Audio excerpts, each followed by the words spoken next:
میں ایک سادی سی بات کرتا ہوں، اتنے لوگ جتنے لوگ یہاں بیٹھے ہیں اگر کسی دنیا دار کے ڈیرے پہ چلے جائیں اور اس سے کوئی چیز طلب کریں اور وہ دینے کی استطاعت رکھتا ہو تو وہ کیا خالی لٹائے گا؟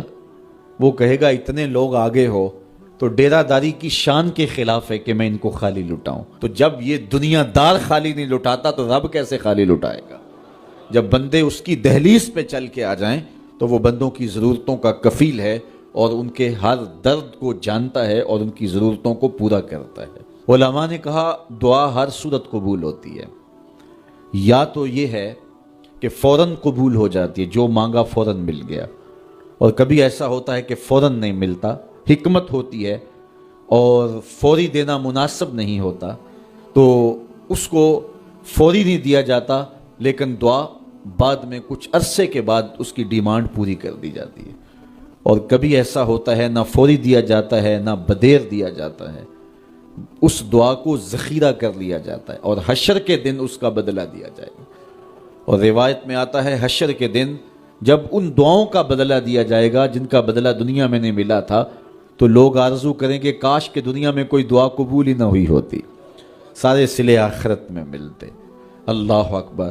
کبھی ایسا ہوتا ہے جو مانگا جاتا ہے وہ نہیں دیا جاتا، اس کے بدلے میں کچھ اور چیز دے دی جاتی ہے جو اس کی ضرورت ہوتی ہے اور جو اس کے لیے مناسب ہوتی ہے۔ وہ کچھ اور مانگ رہا ہوتا ہے لیکن اللہ اپنی حکمت کے تحت اسے کچھ اور عطا کر دیتا ہے۔ بہر صورت دعا قبول ہوتی ہے اور بندوں کے اٹھے ہوئے ہاتھ اللہ پسند کرتا ہے۔ آج یہ بھی بحث چلتی ہے نہیں مانگنا چاہیے، فلاں وقت میں نہیں مانگنا چاہیے، تو وہ کہتا ہے مجھ سے مانگو جب بھی مانگو، میرا دست کرم تمہیں دینے پہ آمادہ ہے۔ اور اگر کوئی نہیں مانگتا تو فرمایا کل ما یابو بکم ربی لولا دعاؤکم، اے محبوب فرما دو اگر یہ نہیں مانگیں گے تو اللہ بھی پرواہ نہیں کرے گا۔ مانگنا تمہاری ضرورت ہے، اگر تم مانگتے رہو گے تمہاری جھولیاں بھرتا رہے گا، اور اگر تمہیں اس سے نہیں پکارو گے تو وہ بھی تمہاری پرواہ نہیں کرے گا۔ تو اس کے حضور دعائیں مانگو، اپنی آرزویں پیش کرو، اپنی تمنائیں اس کے حضور پیش کرو۔ اچھا دنیا داروں سے مانگیں تو اپنے لیے مانگتے ہیں، لیکن اللہ سے مانگو تو اپنے لیے بھی مانگو، اوروں کے لیے بھی مانگو۔ وہ کریم ہے، وہ دیتا ہے اور خوش ہو کے دیتا ہے، تو اس سے مانگو، اس سے جھولی پھیلاؤ۔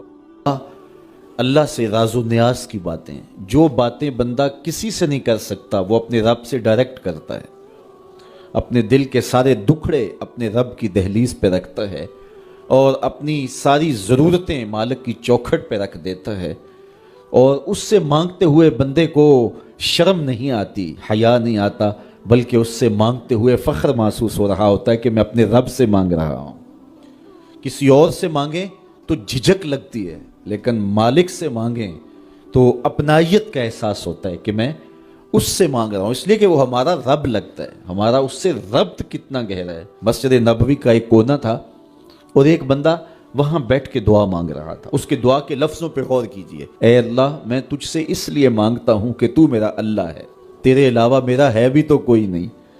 تو یہ وہ دعا مانگ رہا تھا اور مسجد نبوی کے کونے میں بیٹھا تھا۔ حضور نے دیکھا تو ایک صحابی سے کہا وہ جو دعا مانگ رہا ہے اس کو جا کے بتا دو تمہاری دعا قبول ہو گئی ہے۔ وہ مانگ اس ڈھب سے رہا ہے۔ تو یہ دعا اپنے رب سے نیاز ہے، دعا خود عبادت ہے۔ جب تمہاری ضرورتوں کا کفیل وہ ہے تو پھر اس سے نہیں مانگیں گے تو کس سے مانگیں گے؟ اور جب اس سے بندہ مانگتا ہے تو پھر وہ مانگنے والے کی لاج بھی رکھتا ہے۔ ان ربکم حیی کریم یستحیی من عبدہ اذا رفع یدہ ان یردہما صفرا۔ تمہارا رب حیا کرنے والا کریم ہے، جب بندے اس کے سامنے ہاتھ پھیلا کے دعا مانگتے ہیں اللہ فرماتا ہے مجھے شرم آتی ہے ان کے اٹھے ہوئے ہاتھ خالی کیسے موڑوں۔ جب انہوں نے مجھ سے مانگا ہے تو میں نے بھی نہ دیا تو کون دے گا؟